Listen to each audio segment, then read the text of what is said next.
Hello students, आज हम लोग एक नया टॉपिक लेकर के आए हैं जिसका नाम है पीरियोडिक टेबल। बहुत आसान टॉपिक है, बहुत इंटरेस्टिंग टॉपिक भी है और सबसे इम्पोर्टेंट बात यह है कि ये टॉपिक जो है आपको इनऑर्गेनिक केमिस्ट्री को समझने से लेकर के कॉन्सेप्ट ये सारी चीज़ में बहुत ज़्यादा सहायता करने वाला है। तो आप लोग ध्यान से देखेंगे, ध्यान से समझने का प्रयास करेंगे सारे कॉन्सेप्ट को और सारी बातों को ध्यान से समझेंगे। तो आज हमारा टॉपिक है पीरियोडिक टेबल, या इसी को हम लोग पीरियोडिक क्लासिफिकेशन ऑफ एलिमेंट्स भी कहते हैं।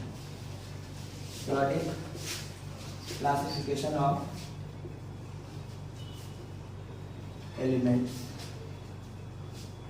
ठीक है। तो सबसे पहले हम लोग एलिमेंट्स की बात करते हैं कि ये एलिमेंट्स क्या होता है। तो वैसे एलिमेंट्स को विशेष डिफाइन करने की आवश्यकता है नहीं और यह हम लोग डिफाइन करने जा रहे हैं भी नहीं।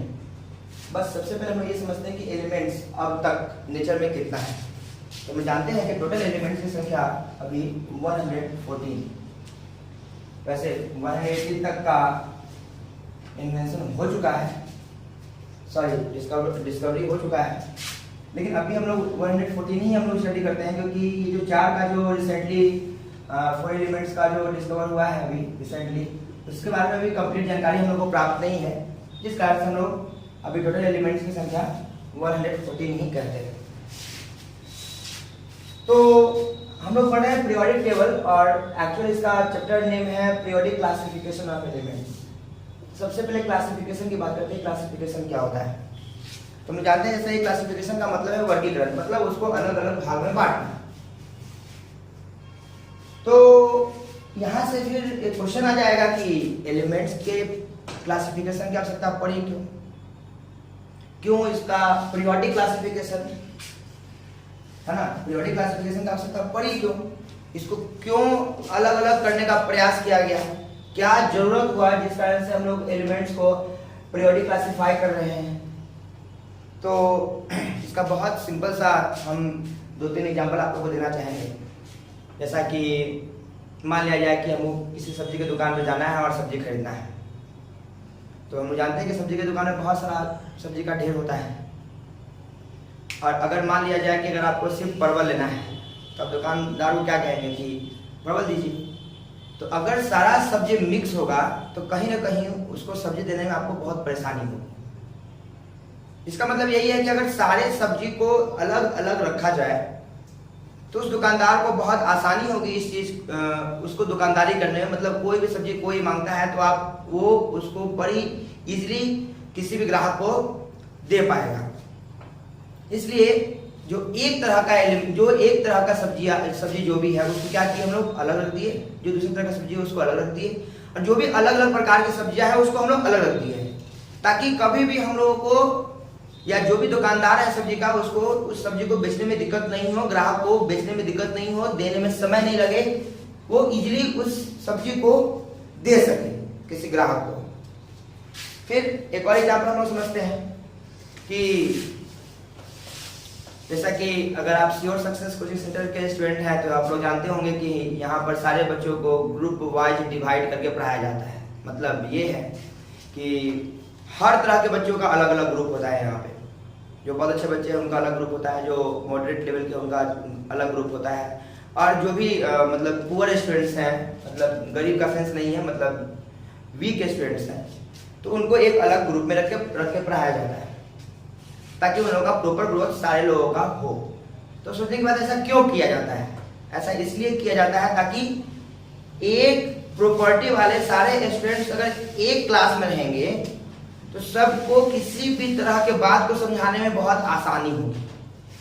तो अलग अलग तरह के बच्चों का ग्रुप जब डिवाइड कर दिया गया तो उनमें प्रॉपर ग्रोथ हो पाएगा। अगर उन सारे स्टूडेंट्स को एक साथ बैठा दिया जाता तो अगर मैं अच्छे बच्चों के अकॉर्डिंग पढ़ाता तो अच्छे बच्चे तो समझ आते, लेकिन जो मॉडरेट लेवल के बच्चे थे या जो कमजोर स्टूडेंट्स थे वो उस बात को नहीं समझ पाते, ठीक है। और अगर मैं कमजोर स्टूडेंट के अनुसार पढ़ाता तो जो बहुत अच्छे स्टूडेंट्स हैं उनमें प्रॉपर ग्रोथ नहीं हो पाता। वही बच्चों को मैंने जब कैटेगराइज कर दिया, जब मैंने उसको क्लासिफाइड कर दिया according to their property, according to their capturing power, तो मुझे उन सारे बच्चों को पढ़ाने में आसानी हुई और उनका प्रॉपर ग्रोथ भी दिखना स्टार्ट हो गया, ठीक है। तो क्योंकि अगर कम स्टूडेंट्स हैं तो कोई दिक्कत नहीं, लेकिन अगर नंबर ऑफ स्टूडेंट्स बहुत ज्यादा हैं तो उनको क्लासिफाई करने की बहुत ज्यादा आवश्यकता है, क्योंकि ज्यादा स्टूडेंट्स होने पर जो है पार्टिकुलर रूप से किसी स्टूडेंट का स्टडी नहीं किया जा सकता है, पार्टिकुलर रूप से किसी स्टूडेंट पर ध्यान नहीं दिया जा सकता है, ठीक है ना। लेकिन वही अगर कम स्टूडेंट्स हैं, मान लीजिए कि एक क्लास में अगर सारे बच्चे मिलाकर के 10 ही स्टूडेंट्स हैं, तो फिर बारी बारी से सबको देखा जा सकता है, बारी बारी से सारे बच्चों का स्टडी किया जा सकता है, मतलब उसको देखा जा सकता है कि वो कैसा है पढ़ने में, या बारी बारी से उसके पास जाकर के बताया भी जा सकता है। लेकिन अगर बहुत सारे स्टूडेंट्स हैं तो फिर कहीं ना कहीं अगर मिक्सअप पढ़ाया जाए, सारे बच्चों को मिलाकर के पढ़ाया जाए, अलग अलग प्रॉपर्टी वाले स्टूडेंट्स को एक साथ बैठा के पढ़ाया जाए, तो कुछ का ग्रोथ होगा और कुछ का बेहतर ग्रोथ नहीं हो पाएगा। तो इसलिए हमें जो है जब स्टूडेंट की संख्या बढ़ती है तो स्टूडेंट की संख्या बढ़ने के कारण से जो है हमें उसके क्लासिफिकेशन की आवश्यकता पड़ती है according to their ability, according to their intelligency और according to their capturing power. तो होपफुली मेरी बातें आप लोगों को समझ में आ रही होगी। उसी प्रकार से कहने का मतलब है कि अगर एलिमेंट्स एकदम शुरू में लगभग 1800 ईस्वी की बात हम कर रहे हैं, उस समय एलिमेंट्स की संख्या बहुत कम थी, लगभग 30 के आसपास। तो जब एलिमेंट की संख्या कम होगी तो पार्टिकुलर रूप से किसी एलिमेंट के स्टडी में परेशानी नहीं होनी है, लेकिन वही एलिमेंट की संख्या जब धीरे धीरे धीरे धीरे धीरे जब इंक्रीज करेगा तो फिर पार्टिकुलर रूप से किसी भी एलिमेंट का स्टडी, उतने सारे एलिमेंट्स का स्टडी पार्टिकुलर रूप से करना वो बहुत मुश्किल होगा। तो इसीलिए जब शुरुआत में, जब कहने का मतलब है कि बहुत कम एलिमेंट्स का डिस्कवरी हुआ था, तो उस समय हम लोग कहते हैं कि उसका फिर अलग अलग प्रॉपर्टी को डिसाइड करना, अलग अलग उसका स्टडी करना वो बहुत आसान काम है। लेकिन धीरे धीरे जैसे जैसे समय बीतता गया वैसे वैसे नए नए एलिमेंट्स की खोज होनी शुरू हुई, और आज हम देख रहे हैं कि ये 114 एलिमेंट्स टोटल हमारे नेचर में हैं। तो कहीं ना कहीं इनके प्रॉपर्टी को एक साथ स्टडी नहीं किया जा सकता है, ठीक है ना। इसलिए अलग अलग जो भी सेम प्रॉपर्टी ऑफ एलिमेंट्स हैं, वैसे सारे एलिमेंट जिनका प्रॉपर्टी सेम है उनको एक अलग ग्रुप में रखा गया है ना। तो जिनका जितने भी एलिमेंट्स हैं उनका सेम प्रॉपर्टी, उनको सेपरेट सेपरेट अपना जगह दिया गया है ना, और ताकि उसका जो है प्रॉपर स्टडी किया जा सके, उसके बारे में प्रॉपर जानकारी प्राप्त किया जा सके, और बार बार ये परेशानी हम लोगों को परेशानी का सामना ना करना पड़े, क्योंकि बार बार एक ही तरह के एलिमेंट्स का बार बार जो है पार्टिकुलर रूप से स्टडी ये बहुत मुश्किल काम है। तो एक बार उसका स्टडी किया गया थॉरो, देखा गया कि हाँ किस किस एलिमेंट्स का प्रॉपर्टी जो है वो एक जैसा है, जिस भी एलिमेंट का प्रॉपर्टी एक जैसा था उसको अलग अलग ग्रुप में डिवाइड कर दिया गया, ताकि इन फ्यूचर हमें या किसी भी स्टूडेंट्स को आवश्यकता पड़े कि हाँ अगर किसी दो एलिमेंट्स अगर कंपेयर करना हो कि हाँ इस दोनों प्रॉपर्टी का क्या डिफरेंसेस है या क्या सिमिलरिटी है, तो इजीली वो अगर एक एलिमेंट के बारे में एक एलिमेंट की प्रॉपर्टी के बारे में मतलब स्टडी कर करके जो है बता सके कि हाँ इसके साथ जितने भी एलिमेंट्स आएंगे सारे के सारे एक जैसे हैं। जैसे लेट अस कंसीडर, हम लोग कुछ एग्जांपल मानते हैं, जैसे कोई एलिमेंट ए है, कोई एलिमेंट बी है, कोई एलिमेंट सी है, कोई एलिमेंट डी है, कोई एलिमेंट पी है। मान लीजिए कि इसको हम एक ग्रुप में क्या कर दिए, अरेंज कर दिए टॉप टू बॉटम। तो ए की जो प्रॉपर्टी है, जबकि इसके साथ हम लोग बी को, सी को, डी को और ई को अरेंज किए हैं, तो ए की जो प्रॉपर्टी है वही property same to same B की भी होगी, वही property same to same C की भी होगी, वही property same to same D की भी होगी, वही property same to same E की भी होगी।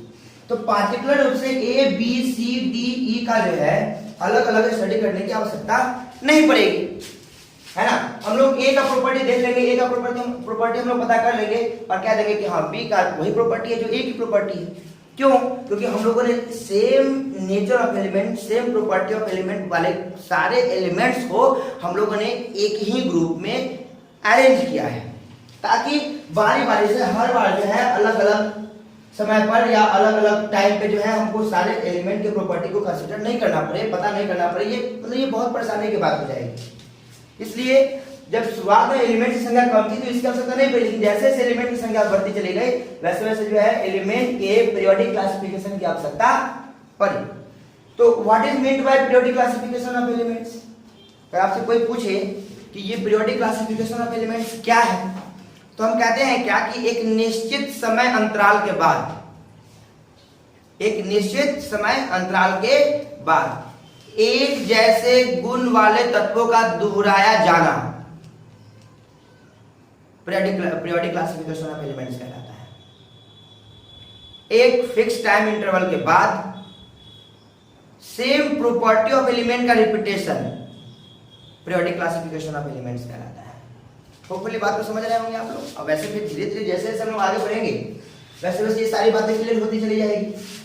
तो अब हम लोग बारी बारी से उन सारे साइंटिस्ट के बारे में बात करते हैं जिन लोगों ने पीरियोडिक टेबल को बनाने का प्रयास किया और उनके समय तक जो भी एलिमेंट्स थे उन सारे एलिमेंट्स को उन्होंने किस तरीके से ग्रुप या पीरियड में या किस तरीके से जो है एलिमेंट को क्लासिफाई करने का प्रयास किया। तो हम लोग जैसा कि जानते हैं कि सबसे पहला प्रयास सन 1817 ईस्वी में है ना। और वो साइंटिस्ट थे जॉन वुल्फ्गांग डोबरेनर।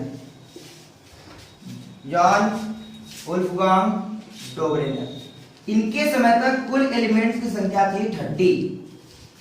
ठीक है, इनके समय तक कुल एलिमेंट्स की संख्या थी 30 और इसी 30 एलिमेंट्स को उन्होंने अलग अलग ग्रुप में प्रॉपर्टी ऑफ एलिमेंट के बेसिस पे अरेंज करने का प्रयास किया।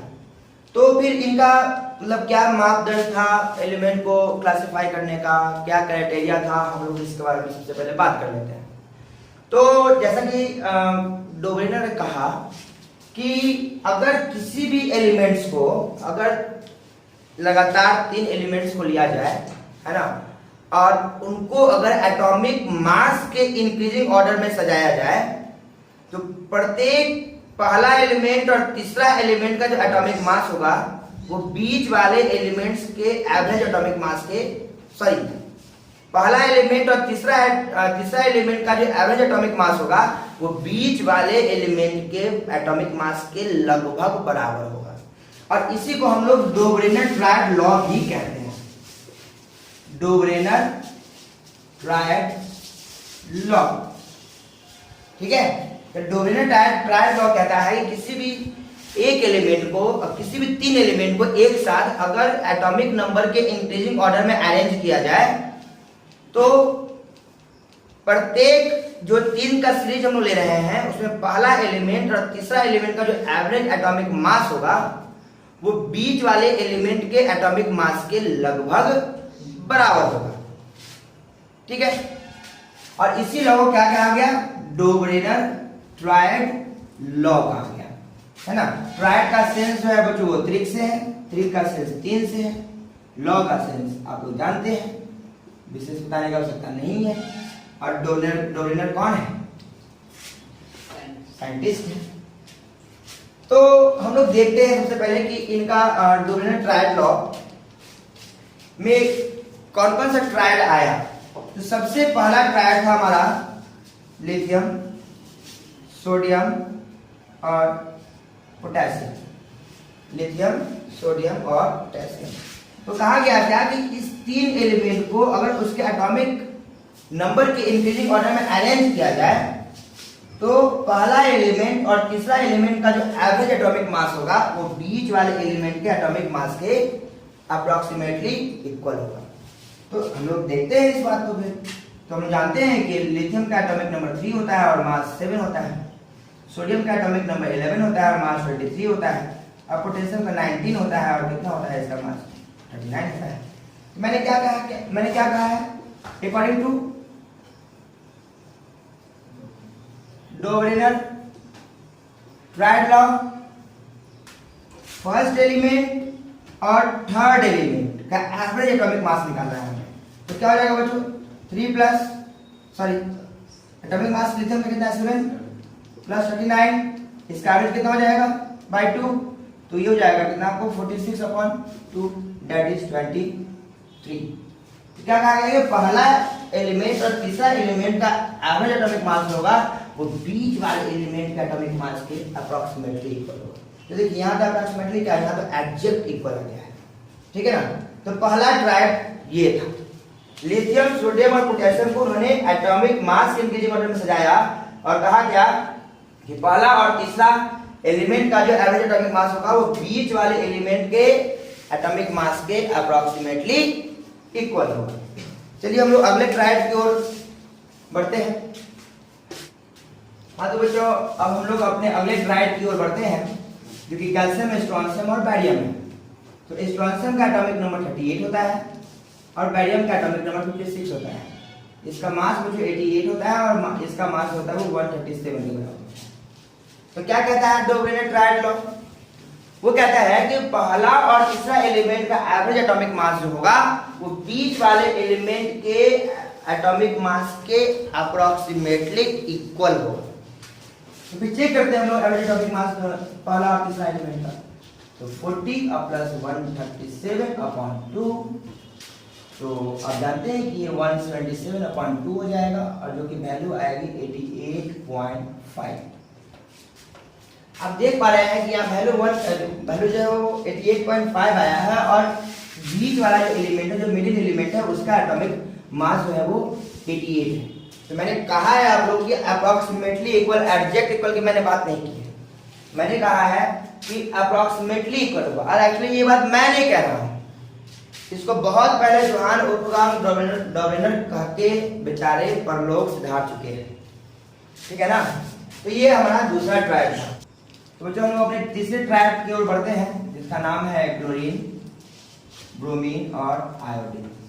क्लोरीन का एटॉमिक नंबर 17 होता है, ब्रोमीन का एटॉमिक नंबर होता है आपको 35 और आयोडीन का एटॉमिक नंबर होता है 53। इसका एटॉमिक मास होता है 35.5, ब्रोमीन का होता है मास 80 और आयोडीन का मास 127। तो फिर से हम लोग ट्रायड लॉ अप्लाई करते हैं। तो फर्स्ट एलिमेंट और थर्ड एलिमेंट का एवरेज एटॉमिक मास बीच वाले एलिमेंट के एटॉमिक मास के अप्रोक्सीमेटली इक्वल होगा। तो 35.5 प्लस 127 अपॉन 2 आप करेंगे बच्चों तो लगभग 81.25 ये वैल्यू आए। तो 1.25 का डिफरेंसेस है, लेकिन हम लोग कह सकते हैं कि अप्रोक्सीमेटली इक्वल है। अब देखिए जैसे जैसे हम लोग आगे बढ़ रहे हैं तो वैसे वैसे अनसर्टेनिटी बढ़ रही है मासेस में। जो डो ब्रेनर ट्रायड लॉ जो कहा था कि लगभग बराबर होगा, तो लगभग तो ठीक है, लेकिन कहीं ना कहीं अनसर्टेनिटी मासेस में बढ़ रही है ना। कहने का मतलब कि जब हम लोग पहला ट्रायड यूज किए थे तो क्या उसमें देखे थे क्या कि एकदम परफेक्ट इक्वल आया था, लेकिन दूसरा ट्रायड में 0.5 का मास में डिफरेंस आ गया और तीसरा ट्रायड में 1.25 में मास का डिफरेंस आ गया। अब इसके बाद बच्चों एक्चुअली फिर कोई ट्रायड बना ही नहीं डो ब्रेनर के पीरियोडिक टेबल में। अब अगर हम लोग कहेंगे कि डो ब्रेनर के समय अगर 30 एलिमेंट्स था टोटल मिलाकर के, तो 30 एलिमेंट्स से 10 ट्रायड्स का फॉर्मेशन होना चाहिए था। अगर 3 एलिमेंट्स का अगर हम लोग ग्रुप बनाते हैं तो उस हिसाब से 10 ट्रायड्स का फॉर्मेशन होना चाहिए था, लेकिन नहीं, टोटल ट्रायड्स का फॉर्मेशन हुआ मात्र 3। और हम लोग ये भी देख रहे हैं कि बार बार जैसे जैसे हम आगे वाले ट्रायड्स की ओर बढ़ रहे हैं वैसे वैसे मास में अनसर्टेनिटी आता जा रहा है। तो यही रीजन था कि डो ब्रेनर का ट्रायड लॉ जो है, डो ब्रेनर का जो अपना सिद्धांत था, जो उनका प्रिंसिपल था, उनका जो सोच था किसी भी एलिमेंट को उसके एटॉमिक मास के इंक्रीजिंग ऑर्डर में सजाने का, और सजाने के बाद जो उनका प्रिंसिपल आया, जो उनका अपना सोचना था, वो कहीं ना कहीं गड़बड़ाना जो है स्टार्ट हो चुका। और ये कंप्लीटली ये खत्म तब हो गया जब उनके 30 एलिमेंट्स में से मात्र 9 एलिमेंट्स को लेकर के ही ट्रायड्स का फॉर्मेशन किया जा सका और सिर्फ 3 ट्रायड्स का ही फॉर्मेशन हुआ। बाकी सारे एलिमेंट्स पे रेस्ट जो भी एलिमेंट्स थे उस समय 21 एलिमेंट्स पे ट्रायड लॉ अप्लाई नहीं हुआ, जिस कारण से उनका जो पीरियोडिक टेबल था उनके अपने पीरियोडिक टेबल के हिसाब से जो उनका प्रिंसिपल था उसको समाप्त कर दिया गया, उसको खत्म कर दिया गया। फिर उनके इस प्रयास के बाद जो है लगभग सन 1866 ईस्वी में एक और साइंटिस्ट आए और उन्होंने भी एलिमेंट्स को अलग अलग ग्रुप में according to their property arrange करने का प्रयास किया सन 1866 ईस्वी में। और सन 1866 ईस्वी में जो साइंटिस्ट आए थे उनका नाम था अलेक्जेंडर न्यूलैंड, अलेक्जेंडर न्यूलैंड। ठीक है, इनके समय तक कुल एलिमेंट्स की संख्या थी बच्चों 56। खास हम लोग फिर से पीछे का बात से एक बार रिकॉल करें कि डोबरेनर ने एलिमेंट्स को एटॉमिक मास के इंक्रीजिंग ऑर्डर में सजाया था। ठीक है, तो जो भी उनका प्रिंसिपल आया खत्म कर दिया गया। और फिर बाद में जब लगभग 1866 ईस्वी में जब अलेक्जेंडर न्यूलैंड आए तो उन्होंने भी उस किसी भी एलिमेंट के जो हम लोग कह सकते हैं कि फंडामेंटल प्रॉपर्टी की जो बात कर रहे हैं, उस किसी भी एलिमेंट का फंडामेंटल प्रॉपर्टी के रूप में उन्होंने भी एटॉमिक मास को ही चुना और एटॉमिक मास के इंक्रीजिंग ऑर्डर में ही एलिमेंट्स को सजाया। और उनका कहना था कि अगर आप किसी भी एलिमेंट्स को in increasing order of the atomic mass अगर आप अरेंज करते हैं तो अरेंज करने के बाद जो है प्रत्येक पहला तत्व जो होगा वो 8वें तत्व के गुण के बराबर होगा। मतलब पहला अगर आप किसी भी एलिमेंट्स को एटॉमिक मास के इंक्रीजिंग ऑर्डर में अगर आप उसको अरेंज करते हैं तो पहला एलिमेंट का जो फिजिकल और केमिकल प्रॉपर्टी होगा वो एग्जैक्ट सेम होगा 8वें एलिमेंट के। जैसे मैं फिर से एक एग्जांपल छोटा सा लेता हूं कि A B C D E F G H I J K L M N इस तरीके से। तो कहा गया क्या, ये जो हमारा पहला एलिमेंट है ना, तो आप जब यहाँ से काउंट करेंगे और हम ये मान लेते हैं कि ये इंक्रीजिंग ऑर्डर ऑफ इनका जो एटॉमिक मास है उसके इंक्रीजिंग ऑर्डर में इस एलिमेंट को सजाया गया है। ठीक है, तो पहला तत्व का जो फिजिकल और केमिकल प्रॉपर्टी होगा वो एग्जैक्ट 8वें एलिमेंट के फिजिकल और केमिकल प्रॉपर्टी के बराबर होगा। अब देखिए 1 2 3 4 5 6 7 और 8 एलिमेंट जो होगा वो एग्जैक्ट ऊपर वाले एलिमेंट्स के केमिकल प्रॉपर्टी के इक्वल होगा। और इसको उन्होंने रिलेट किया जो हमारा संगीत का स्वर है सा रे गा मा पा धा नी सा। तो उनका कहना था कि जिस प्रकार से संगीत का पहला स्वर संगीत के 8वें स्वर के बराबर होता है ना, ठीक उसी प्रकार से अगर एलिमेंट को अगर उसके एटॉमिक मास के इंक्रीजिंग ऑर्डर में अगर अरेंज किया जाए तो पहला एलिमेंट का जो केमिकल प्रॉपर्टी होगा वो एग्जैक्ट 8वें एलिमेंट के केमिकल प्रॉपर्टी के बराबर होगा। फिर इनके भी पीरियोडिक टेबल में कुछ अनसर्टेनिटी आई, कुछ प्रॉब्लम्स आई। जैसे कि जब तक न्यूलैंड अपना पीरियोडिक टेबल तैयार करने का प्रयास कर रहे थे ना, उस समय तक जो है नोबेल एलिमेंट्स का खोज नहीं हो पाया था। उस समय तक नोबेल एलिमेंट्स का खोज नहीं हो पाया था, उस समय तक इस पर कोई जानकारी प्राप्त नहीं थी। लेकिन जैसे ही इन्होंने अपना पीरियोडिक टेबल को प्रिपेयर किया, तैयार किया, ठीक उसके बाद जो है नोबेल एलिमेंट्स का खोज हो चुका था। और चूंकि सारे नोबेल एलिमेंट्स की प्रॉपर्टी एक जैसी थी, तो जब उन्होंने उन सारे एलिमेंट्स को एक अलग ग्रुप दिया, एक अलग स्थान दिया, तो अगर अलग स्थान देने के बाद हुआ क्या, एक्चुअली मान लीजिए कि कोई नोबेल एलिमेंट जो है अगर यहाँ पे इसको अरेंज कर दिया Nobel elements, Nobel elements, Nobel elements, Nobel elements, ध्यान रखिए।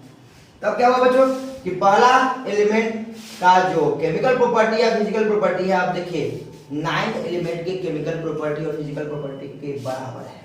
जबकि क्या कहना था अलेक्जेंडर न्यूलैंड का कि अगर किसी भी एलिमेंट्स को increasing order of their atomic mass के रूप में अरेंज किया जाए तो पहला एलिमेंट का जो फिजिकल और केमिकल प्रॉपर्टी होगा वो एग्जैक्ट 8वें एलिमेंट के केमिकल और फिजिकल प्रॉपर्टी के इक्वल होगा। लेकिन जैसे ही नोबेल एलिमेंट का खोज हुआ, क्योंकि सबसे इंपॉर्टेंट है ना, ये सबसे इंपॉर्टेंट टर्म था न्यूलैंड के पीरियोडिक टेबल में ड्रॉबैक लाने का। ठीक है, तो उसके बाद से जैसे ही नोबेल एलिमेंट की जब खोज हुई तो जो भी उनका सोचना था, जो भी उनका अपना प्रिंसिपल था, वो सारा का सारा जो है धीरे धीरे खत्म होना स्टार्ट हो गया, मतलब उनका जो भी वो एलिमेंट्स को अरेंज किए थे अच्छे से वो सारा का सारा वो बेकार होना स्टार्ट हो गया। मतलब बेकार मतलब एलिमेंट का जो है कहीं ना कहीं उसका केमिकल प्रॉपर्टी, मतलब जो अलग अलग प्रॉपर्टी वाले एलिमेंट्स थे उनको वो एक ग्रुप में अरेंज हो गया इस तरीके से, है ना। जबकि हमारा तो प्रिंसिपल ही ये कहता है कि हमको same group of same property of elements को मुझे एक ही ग्रुप में रखना है, ठीक है ना। तो कौन है बच्चों 1866 ईस्वी में कौन एलेक्जेंडर न्यूलैंड, और टोटल एलिमेंट्स की संख्या थी 56। इनका लॉ क्या कहता है, फिर से एक बार रिकॉल कर लिया जाए। इनका लॉ कहता है कि अगर किसी एलिमेंट को उसके एटॉमिक मास के इंक्रीजिंग ऑर्डर में अरेंज किया जाए तो पहला एलिमेंट का जो केमिकल प्रॉपर्टी होगा वो 8वें एलिमेंट की केमिकल प्रॉपर्टी के ठीक बराबर होगा। ठीक उसी प्रकार जिस प्रकार से संगीत का पहला स्वर संगीत के 8वें स्वर के बराबर होता है। फिर जैसे ही ये प्रॉब्लम्स आई इनके पीरियोडिक टेबल में, तो फिर बहुत ही कम समय के बाद लगभग सन 1869 ईस्वी में आए एक और साइंटिस्ट जिनका पूरा नाम था दामित्री इवानोविच मेंडलीव। दामित्री इवानोविच मेंडलीव, ठीक है ना। तो इनका जो अपना सोचना था वो कहा जाता है क्या कि सबसे आधुनिक सोच था, और इन्होंने एलिमेंट्स को बड़े अच्छे ढंग से सजाने का इन्होंने प्रयास भी किया लगभग 1869 ईस्वी में, और इनके समय तक कुल एलिमेंट्स की संख्या थी 63। अब इससे पहले मेंडलीव ने देखा था सारे साइंटिस्ट को किसी भी एलिमेंट को अरेंज करने के बारे में, और बार बार वो देख रहे थे कि एटॉमिक मास के सब इंक्रीजिंग ऑर्डर में हम लोग किसी एलिमेंट्स को अरेंज कर रहे हैं तो कहीं ना कहीं कुछ ना कुछ प्रॉब्लम्स तो आ ही जा रही है। तो फिर उन्होंने क्या काम किया कि ये जो 63 एलिमेंट्स है ना, इन सारे 63 एलिमेंट्स के लिए उन्होंने एक यूं समझिए कि जैसे ताश का जो पत्ता होता है हमारा, वैसा उन्होंने काट लिया और सारे कार्ड को जो है 63 कार्ड उन्होंने लिया और उन सारे कार्ड्स को उन्होंने जो है दीवार पर टांग दिया, और उन सारे कार्ड्स पर जो है उन्होंने एलिमेंट का एटॉमिक मास को लिखा, और साथ साथ जो फंडामेंटल केमिकल प्रॉपर्टी है किसी एलिमेंट का उसको भी वहां पे उन्होंने डिस्क्राइब किया और लिख दिया। तो अब फिर दिमाग में आपका कौन सा फंडामेंटल प्रॉपर्टी की बात कर रहे हैं। तो मेंडलीव ने सारे एलिमेंट्स के हाइड्राइड एंड ऑक्साइड के फॉर्मूला का स्टडी किया, और उन्होंने और खासकर हाइड्राइड और ऑक्साइड का फॉर्मूला लेने का कारण यह था क्योंकि कहा जाता है कि लगभग सारे एलिमेंट्स हाइड्रोजन और ऑक्सीजन से केमिकल रिएक्शन तो करते ही हैं। लगभग सारे एलिमेंट्स हाइड्रोजन और ऑक्सीजन से रिएक्शन करते ही हैं। इसका मतलब सारा का सारा एलिमेंट जो होगा वो एलिमेंट का हाइड्राइड और एलिमेंट का ऑक्साइड बनाएगा ही बनाएगा। तो इसका मतलब है कि हम कह सकते हैं कि ये कॉमन प्रॉपर्टी है ऑक्साइड और हाइड्राइड बनाने का। तो हाइड्राइड का और ऑक्साइड का सूत्र भी जो है फॉर्मूला भी जो है उन्होंने इन सारे 63 कार्ड्स पर जो है मेंशन कर दिया और उसको अरेंज करने का प्रयास किया गया, और अरेंज करने के बाद जो है उनको दिखा कि लगभग सारे एलिमेंट्स को अपना अपना स्थान मिल गया है। ठीक है, लगभग सारे एलिमेंट्स को अपना अपना स्थान मिल चुका था।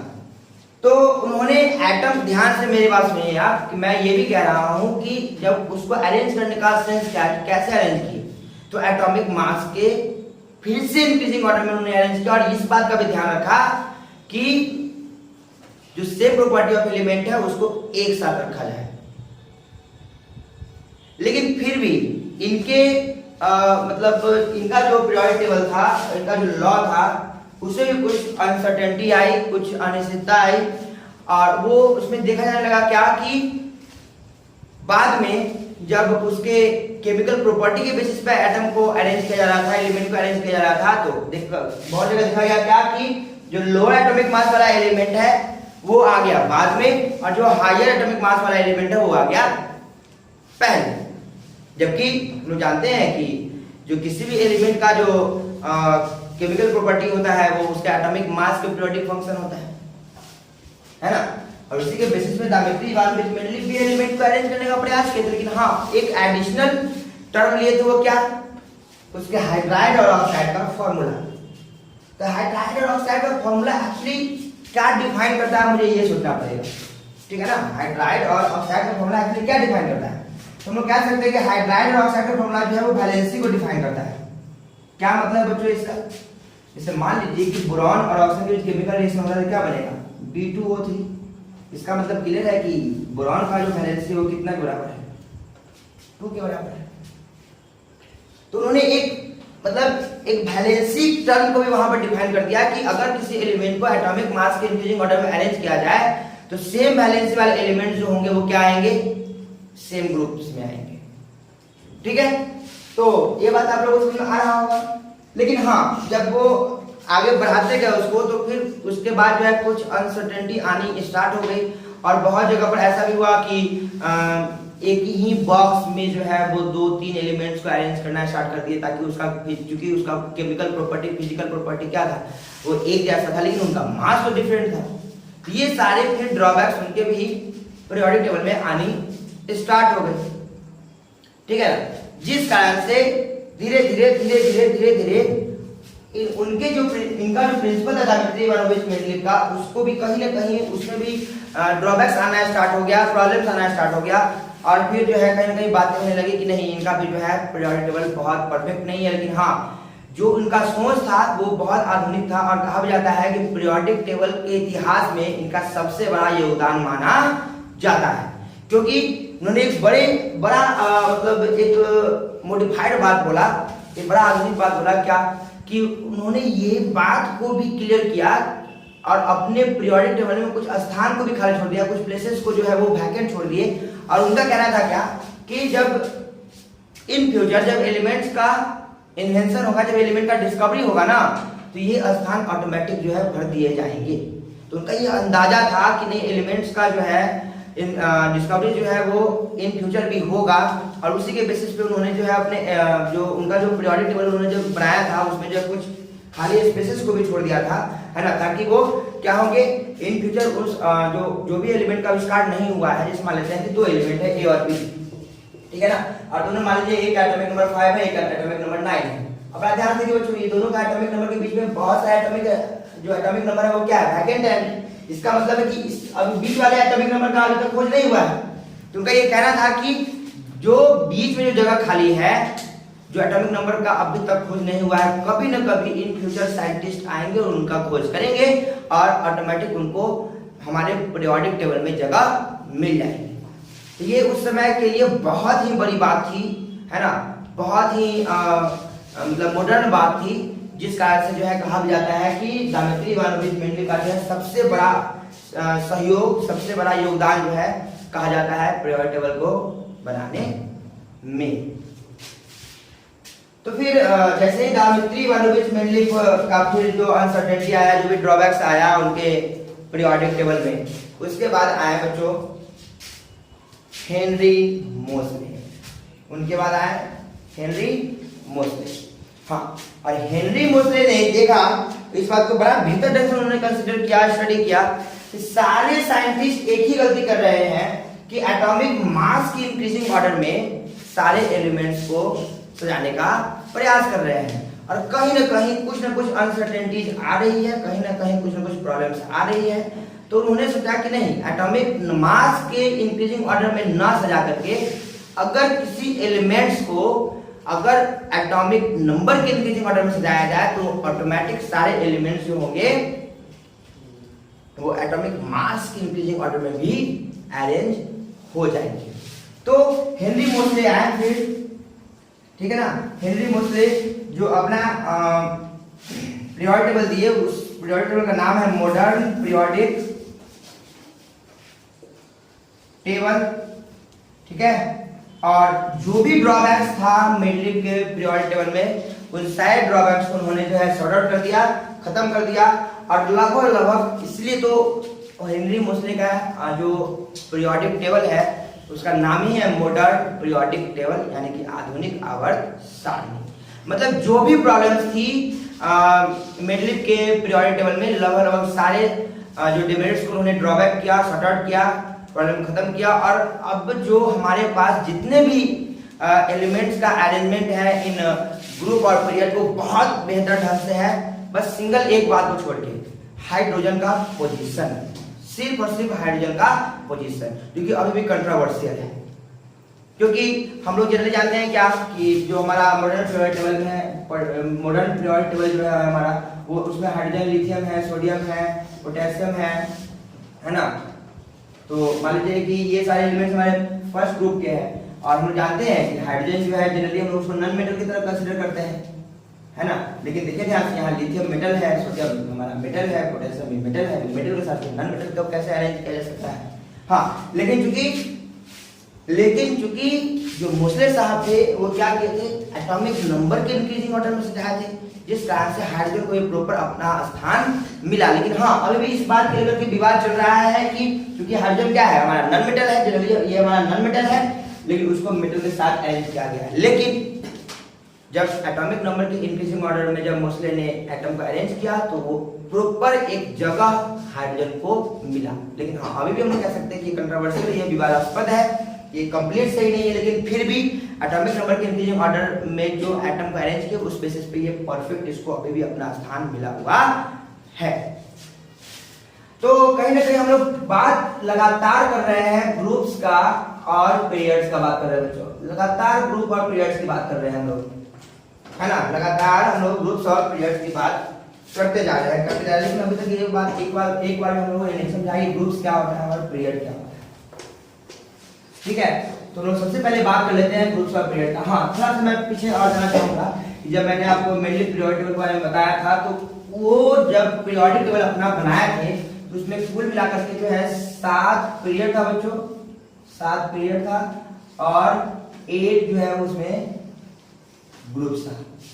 हाँ, एक बात ध्यान से आप सुन ले इस बात को कि जो मेंडलीव का जो पीरियोडिक टेबल आपके बुक्स वगैरह में, खासकर एनसीईआरटी वगैरह में दिया रहता है, वो एडिटिव, उसका एडिटिव जो है क्या है, पार्ट है। मतलब कहने का मतलब उसको थोड़ा सा एडिट करके जो है उसको रिप्रेजेंट किया जाता है। जनरली 8 ग्रुप्स टोटल मिलाकर के जो है हमारे मेंडलीव पीरियोडिक टेबल में है, और टोटल 7 पीरियड्स। तो फर्स्ट ऑफ ऑल हम बात करते हैं कि ग्रुप्स क्या होता है। ग्रुप्स क्या होता है, चलिए सबसे पहले हम लोग कुछ वर्टिकल कॉलम बना लेते हैं और कुछ हॉरिजॉन्टल रॉज बना लेते हैं, कुछ इस तरीके से।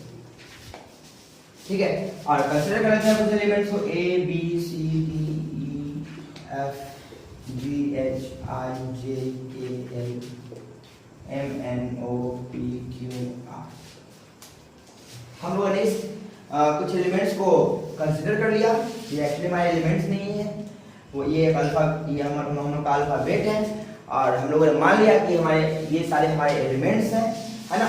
और मैंने उसको अलग अलग बॉक्स में उसको अरेंज कर दिया है। तो सबसे पहले हम लोग ग्रुप को डिफाइन करते हैं।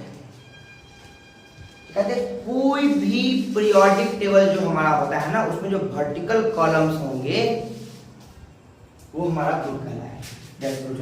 देखो आप लोग, ये हमारा वर्टिकल कॉलम है, तो ये जो टर्म होगा ना, ये जो टर्म होगा हमारा, वो क्या कहलाएगा, ग्रुप्स कहलाएगा। ग्रुप, ये भी वर्टिकल कॉलम है, ये भी कहलाएगा ग्रुप, ये भी वर्टिकल कॉलम है, ये भी कहलाएगा ग्रुप। ठीक है, बस कहीं नहीं, खड़े खड़े जाएंगे तो ग्रुप, बहुत सिंपल, खड़े खड़े जाइए ग्रुप, और सो के जाइएगा तो पीरियड हो जाएगा। ठीक है ना।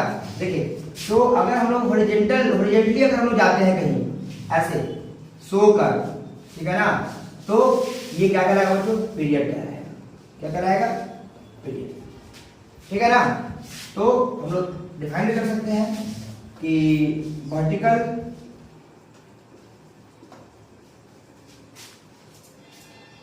columns are called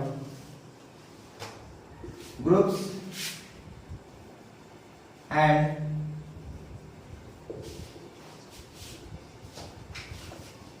horizontal rows are called periods. और जो हमारा मॉडर्न पीरियोडिक टेबल है बच्चों, जो हमारा मॉडर्न पीरियोडिक टेबल है ना, उसमें कुल मिलाकर के ग्रुप्स की जो संख्या है वो है 18, और जो हमारा पीरियड का जो संख्या है वो है टोटल 7। तो आज हम लोग मॉडर्न पीरियोडिक टेबल के बारे में बहुत विशेष बातचीत नहीं करेंगे, क्योंकि हम लोग का पूरा बातचीत तो मॉडर्न पीरियोडिक टेबल के बेसिस पे ही करना है। तो आज के लिए बच्चों इतना ही, और हम लोग अगले क्लासेस में मॉडर्न पीरियोडिक टेबल के बारे में और भी जानकारी प्राप्त करेंगे, और ये भी देखेंगे किस प्रकार से एटम किसी भी एलिमेंट्स को ग्रुप ऑफ पीरियड में अरेंज किया जाता है, ठीक है ना। और आप खुद से भी जो है पीरियोडिक टेबल को कंस्ट्रक्ट कर सकते हैं, बना सकते हैं, ठीक है ना।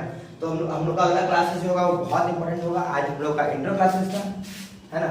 हाँ, ध्यान रहे इसकी, वैसे आप लोग चूंकि 11th में है तो इसकी विशेष, ये सारी बातों की विशेष आवश्यकता नहीं है, क्योंकि ये सब इन सारी बातों को हम लोगों ने पहले से ही क्लास 10 में पढ़ रखा है, और उन सारे को पढ़ कर ही हम लोग आज यहाँ पे 11 क्लासेस को ज्वाइन किए हुए हैं, ठीक है ना।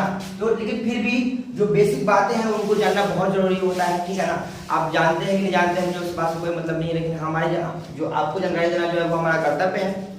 तो ये हमारा था आज का इंट्रो क्लासेस, ठीक है ना। और एक्चुअल चैप्टर जो होगा वो बच्चों हम लोग का स्टार्ट वो अगले क्लासेस से होगा। तो आज के लिए इतना ही, और वीडियो अच्छी लगी हो तो प्लीज आप लोग वीडियो को लाइक करें, शेयर करें और सब्सक्राइब करना ना भूलें। Thank you.